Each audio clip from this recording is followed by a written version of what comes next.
right, hello, and thank you for joining us for this community meeting. Yes, my name is Leslie Daigle, and I'm the chair of the NANOG board. So the purpose of this meeting is to give you a bit of an update about the state of, well, because as Jonathan mentioned earlier in the opening, NANOG is about community, and we want to give you a bit of an update about the state of the organization and its goals, and then talk about some of the ways that you two can get involved more directly in shaping NANOG and helping us serve you as our community. So this is our agenda for the afternoon, for our next few minutes. I think it's more than 40 seconds, but I'm not sure. And if you are a NANOG member, this is a bit of a teaser for tomorrow morning's members meeting, although you will get much more detail there, so don't skip that.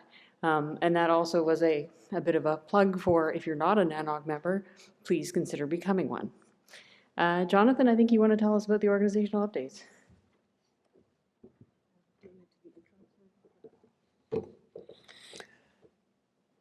So just before we start, I'll have the board members introduce themselves. They can do that better than I can. Leslie introduced herself. Vincent? Vince Lindrow, I'm currently the vice chair on the board. Steve Clote, currently the program chair for the program committee and liaison to the board. I'm Liz Cully, and I'm a member of the board. I'm Steve Feldman, also a member of the board. I'm Michael Costello. I'm the board treasurer. I'm Kat Kurinsky. I'm the board secretary. Those of you who may be a little newer to NANOG, I want to point something out. They didn't mention their company names. NANOG is an organization of individuals, not of companies or of individuals representing companies. So that's a little bit unique to us, but wanted to point that out to you. I didn't tee that up for them. That's just how we operate at NANOG. So Discord, we are live and official with Discord. It's the platform we've chosen to create community online during and in between meetings. Many of you are there already. You can sign up at that location. Many thanks to Kat and Ryan for getting that going. It's been a bit of a process. We have an old forum system on the website that we will be decommissioning. So Discord is the place to go to find out all of the information and share with your NANOG friends and colleagues. We also want to announce or draw attention to our in memoriam section.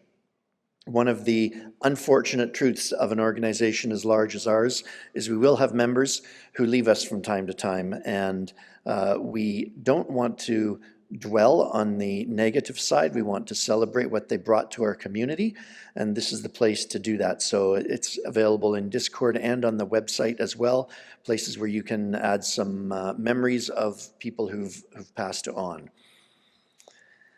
Conference rates. So I'm going to grab I'll do a couple of finance slides and then hand it over to Michael. Wanted to let you know our prices for registration are going up. Obvious question is why? And it's simple. We didn't want to say because everything is going up in price. We wanted to give you a bit of detail. So we shared this slide with the members at the last meeting. To give you a sense, room rate, that's for 3 nights, assuming you stayed for 3 nights. It has gone up only a little bit. We've worked hard to maintain those rates. To be honest, what the hotel does is they figure out how to maximize their revenue. I don't blame them. They are businesses. That's what they're supposed to do. So if we say the room rate, we could give you $100 a night room rates, but you know what? They'd charge us for using the room then. That price would go way up. So we have tried to keep the room rate pretty reasonable. Revenue per attendee, you may ask, why does it vary like that? That's a relationship to how many complimentary passes we give to sponsors and members of the community that need to be here. So it isn't as simple, and as well the mix of early, regular, late, and on-site registrations, as well as members do get a discount for their registration. So all of those figures come into the mix there. It has gone up a little bit, but our expenses have gone up drastically. You can see food and beverage and other meeting expenses. So it has gone up a lot. Most of those we have very little control over. The new rates As of Denver, it's basically $100 to $150 per registration, and the virtual is going up by $50. No change to the student rate. We would love to see more students here and don't want to discourage them from coming. Michael, over to you for this slide. You can come here, stay there, whatever you'd like.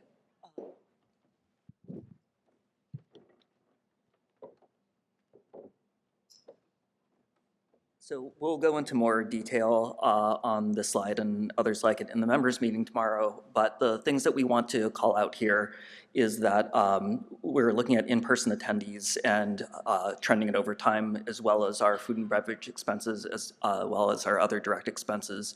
And we can see that registration over since 2016 has been trending down, while our food and beverage expenses as well as other direct expenses have been trending up.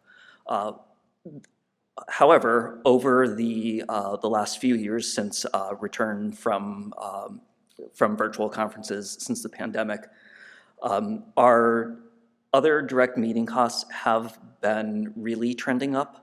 These are things that we don't have much control over, whereas food and beverages, because there are a number of knobs that we can twiddle there, we have been managing those pretty well. And we can see that, that registration numbers have been trending up. You might notice that under October 2024, which was Toronto, you probably don't see a blue dot there. That's because the blue dot in registration numbers is almost entirely hidden by the yellow dot. But it looks like, so we had about 700 or so in-person attendees there. So it seems that membership, or that registration numbers are trending in the right direction. There seems to be a pretty strong correlation between where these are held and how many people come to them. So the Toronto was very good. The ones before that were Kansas City and Charlotte, which was somewhat lower than we had hoped. But the slate of meeting locations for the rest of this year, as well as all of next year, are these generally really big tier 1 NFL type cities that we hope we can get a lot of people at. Do we have organization goals? Thank you. Wanted to share a little bit with you about where we see ourselves going in the next year, where we're heading. Our major goals are in 3 categories. Relevance is the first one. Our main product today are these conferences and the content that's at those conferences. We've set ourselves a goal of 15% increase in average attendance through this calendar year. And as well, we're also going to be tracking and monitoring at the board level the attendance at specific sessions. A lot of NANOG is about who you meet, how you go about it, and we talk about a third track, which is the hallway track. There's main room, there's breakout rooms, and there's a hallway track.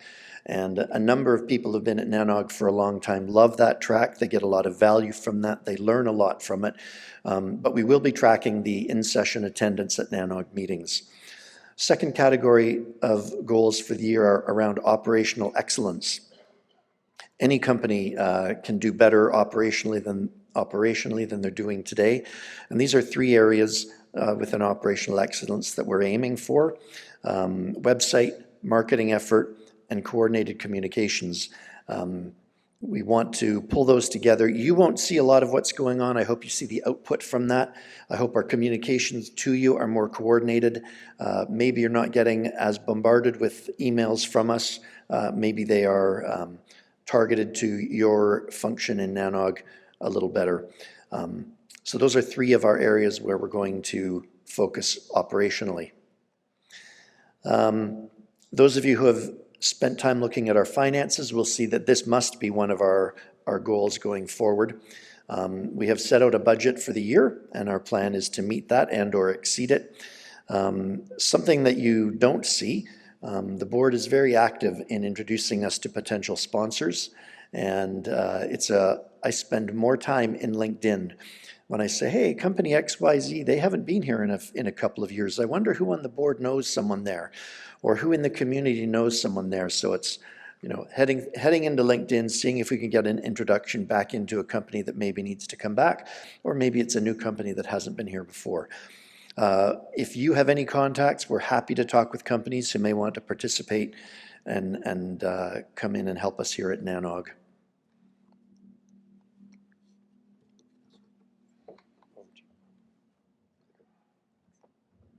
Yeah, so I wanted to talk a little bit about the board committees.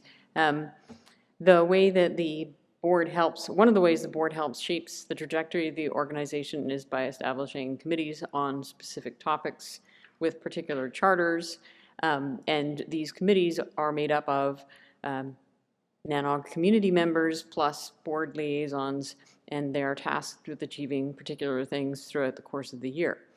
You can find the committees listed on the NANOG website along with their individual charters, because these are not, random topics, hey, go figure out what you'd like to do and let us know how it works out, but rather scoped within the context of how do all these things fit together, and how do these committees help move NANOG forward along the lines of what Jonathan just outlined.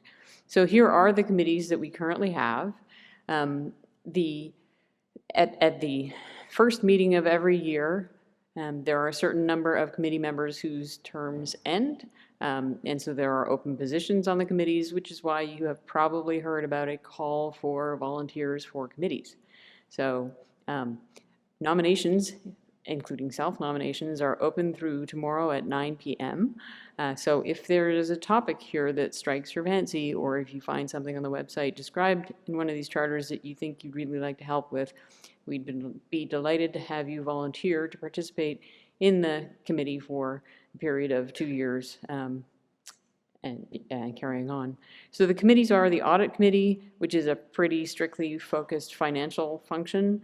The Community Engagement Committee, which was formerly the DEI Committee, but its remit has been broadened, so it is still very much engaged in doing diversity, equity, and inclusion work, and is also focused on making sure that everybody engages within NANOG as a community, which is why there's an emphasis on things like having space for breakouts and discussions, and trying to keep you all updated on what we're doing. The Elections Committee is responsible for setting up and running the elections process, which will happen in October, and will see the next 2 candidates for the board next year elected, which is another forward reference and pointer. If you think you have interest in being on the board, you can start thinking now about perhaps running for it. Hackathon Committee focuses on creating the material for and running the hackathon, and if you didn't know we had a hackathon, now you can go look and see if you want to participate, and if you have ideas for it, please volunteer to be on the committee. The Mentorship Committee is growing up to look at what can we do to foster career development and professional growth amongst the people who participate in NANOG. There are a lot of us here who have been doing this for a rather long time and might have stuff that we could share with others in terms of insights and professional direction. There's a Moderation Committee, which is the reason why we now have an official Discord server for NANOG, because the Moderation Committee took on the task of defining what usage goals are within the context of NANOG's Code of Conduct, and will be, going forward, will be responsible for dealing with cases where it seems people participating in Discord are not actually following the usage guidelines. So we're looking for members for that committee as well. And then there's the Workshop Committee, which is distinct from the Program Committee, and is focused on identifying frameworks in which we can offer those more focused, hands-on, in-person activities that really go along with being that really go along with all of the networking topics we discuss here at the NANOG conference. So that's a little bit about us. For you, please participate. As I said, nominations are open, hands are waving. Yeah, so I didn't, so the question is, why is the program committee not listed on my slide? It is not listed on my slide because it's actually its own entity. So you should know that the program committee is a very important part of NANOG. It defines the shape and content of the conference programs. They are the reason that you've been enjoying the topics today. and will through the rest of the week. And yes, you're right that in looking for nominations beyond these committees of the board, nominations for the program committee are open as well. So if you have thoughts about how to shape the NANOG program, there are, I think, 6 seats in particular that are open. So we're always looking for interested people to help shape the future NANOG agenda. Thanks for the broad. Yeah, so there's where you can go and nominate yourself, and I think that is it for our scheduled material. So thank you, and we would love to take questions.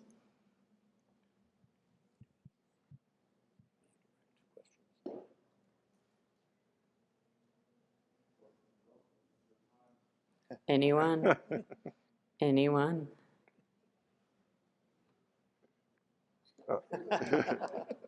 I'll start the ball rolling, probably a shy.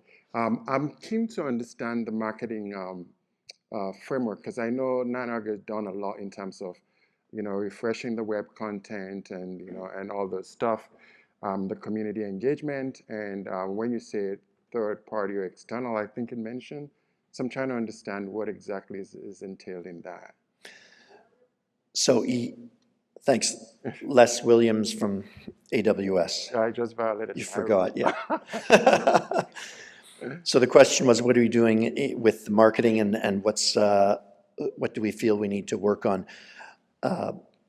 Perspective coming in from the outside, NANOG does a great job of marketing itself to the people on our email list, to sponsors, to people who've attended NANOG before.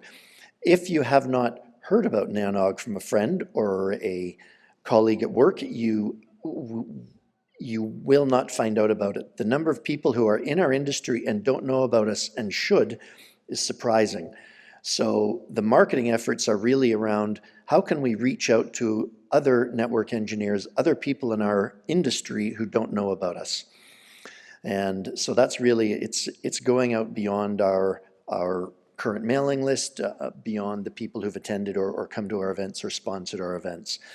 So that's really what the marketing effort is going to entail. You may see us show up on some Google searches going forward, on some display ads and or even some publications out there that reach our industry. Did that get to your question, Les? Yeah. Any other questions? And the only other thing I would add is when we looked around the table and staff, that was a skill set that we didn't have in-house. We have a lot of great skills around the table, but that sort of other marketing knowledge we didn't have, so we decided to go find that. Kate. Kate, Gary, NetActuate. What would you recommend somebody, what makes somebody eligible to run for a committee for NANOG? Why should somebody apply?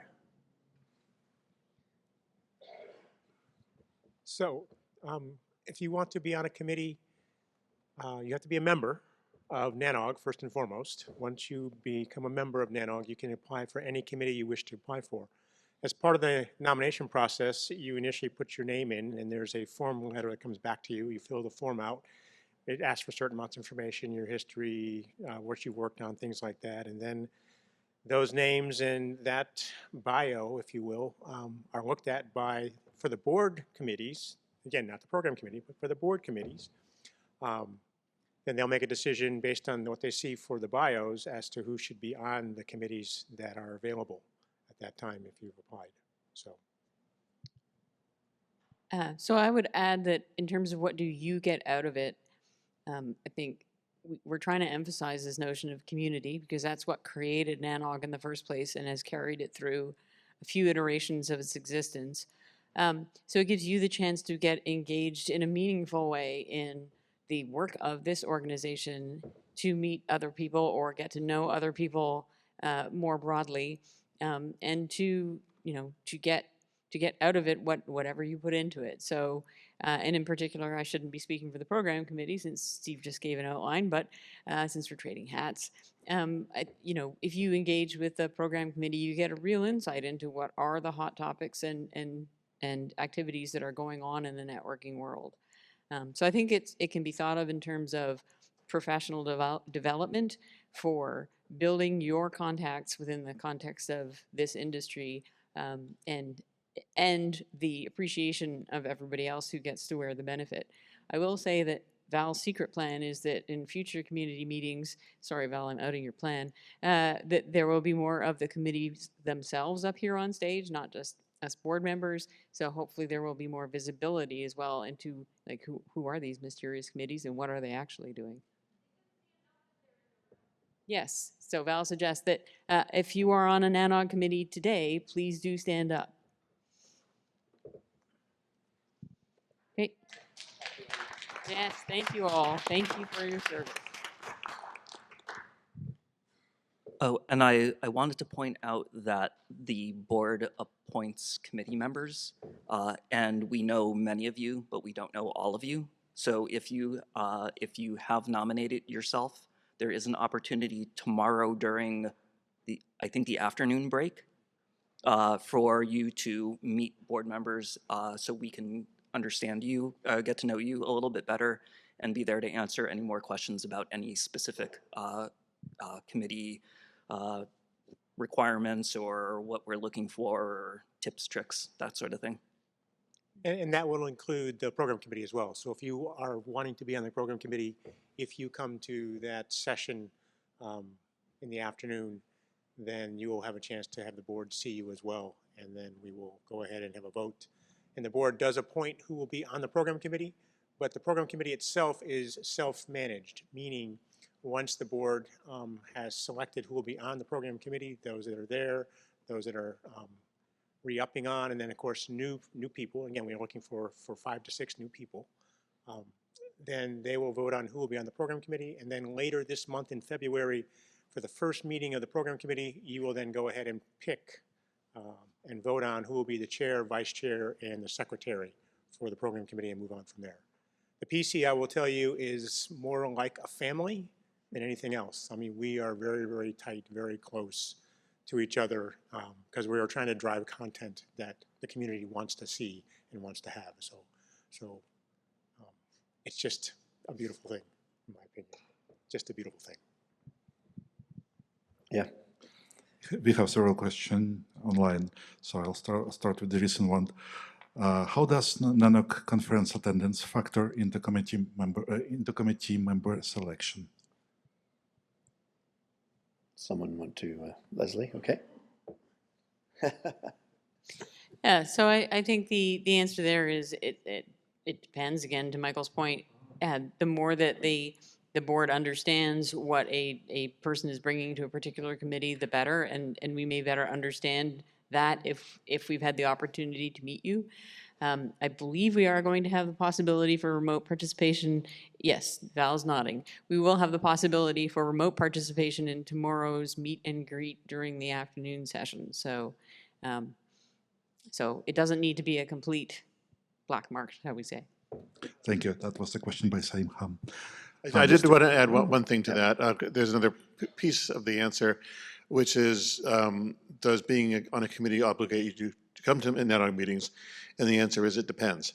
For most committees, the answer is no. You could conceivably do all your committee work remotely, although for some committees that may be more useful than others. The program committee does have specific attendance requirements. I don't remember what they are, but something like you have to attend 1 meeting a year or something like that in person. 2 meetings per year, okay. So it is pretty big. Was there another online question? Yeah. A question from Matt Petach. Well, he's asking if you can explain a little bit the increase of other meeting expenses. Well, the part in other meeting expenses. The simple answer to that is think about everything other than food and beverage that goes into the cost of a meeting. It's renting this room, it's AV equipment, it is t-shirts. I mean, not that we spend a lot of money on t-shirts, but it's everything else other than food and beverage. So that's a very quick answer to that. Power cords. And those expenses in particular have skyrocketed since the pandemic. Kate, maybe you should get another question in. Right. Well, yeah, Kate again. Just to follow up on the committee question, You'd mentioned you have to be a member of NANOG. Can somebody apply to join a committee and then sign up to be a member after they've been chosen? Or do they have to be a member before the board will consider? Val is again nodding, so according to Val, you can do that. I admit I would have to scour the website as well to know the answer to that question. Okay. Thank you, appreciate it. Any other questions? All right. We're available. We're around the conference if you want to come and talk with any of us, and looking forward to meeting some of you tomorrow afternoon. Thank you all. All right, let's give a round of applause for our board members. Thank you very much.